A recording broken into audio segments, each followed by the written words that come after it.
होळीनिमित्त बेळगावच्या अश्वत्थामा मंदिरासमोर लोटांगणाची परंपरा।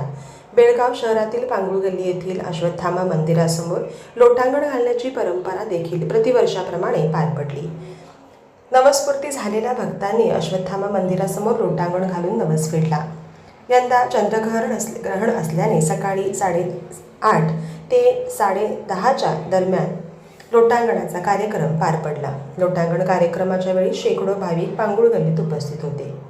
11 रुद्र आणि 7 चिरंजीवीपैकी एक अवतार ठरलेला गुरु द्रोणाचार्यांचा मुलगा आणि अदृश्य आणि अमरत्व लाभल्याने महाभारतातील कुरुक्षेत्रातील लढाईचा आजवरचा एकमेव जिवंत साक्षीदार मानला जाणारा अश्वत्थामा त्याचे दक्षिण भारतातील एकमेव मंदिर बेळगावात आहे।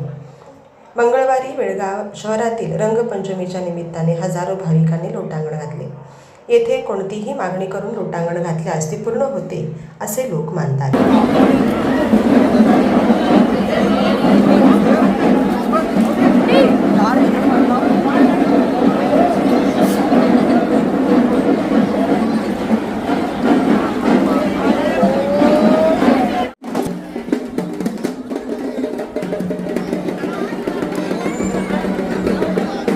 लोटांगण कार्यक्रम चालू झालेला आहे।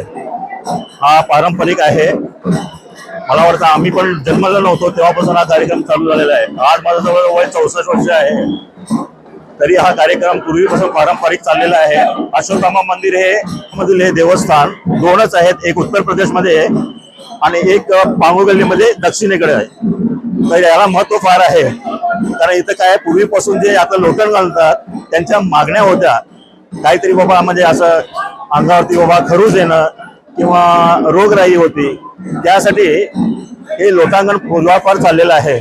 आणि या लोटांगणामुळे काही लोकांचे भक्तीच्या लोकांच्या मनामध्ये आहे की बाबा आम्ही लोटांगण घातल्यानंतर हे आपल्या अंगावरती काय असेल खरूज म्हणा किंवा रोगराई काय असेल जाईल।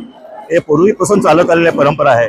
आणि अश्वत्थामा मंदिरात पूजा एकच दिवशी, ह्याच दिवशी नारळ वाढवतात। मध्यंतरी कुठलाही नारळ वाढवायचा प्रकार नाही इथं, त्यासाठी भाविक लोक फार श्रद्धेने इथं येतात आणि हे कार्यक्रम चांगला व्यवस्थितपणे पार पाडतात।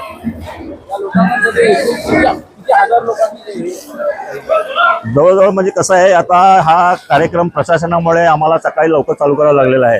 आता बाहेरचे लोक सुद्धा येतात। आता सध्या जवळजवळ एक 400-500 लोकांचा हा आहे लोटांगणाचा कार्यक्रम। पूर्वीपासून भाविक येत असतात। हा कार्यक्रम लवकरच चालू केलेला आहे, आम्ही सकाळी 9ला चालू केलेला आहे। सतीश प्रशांत अंगोळकर।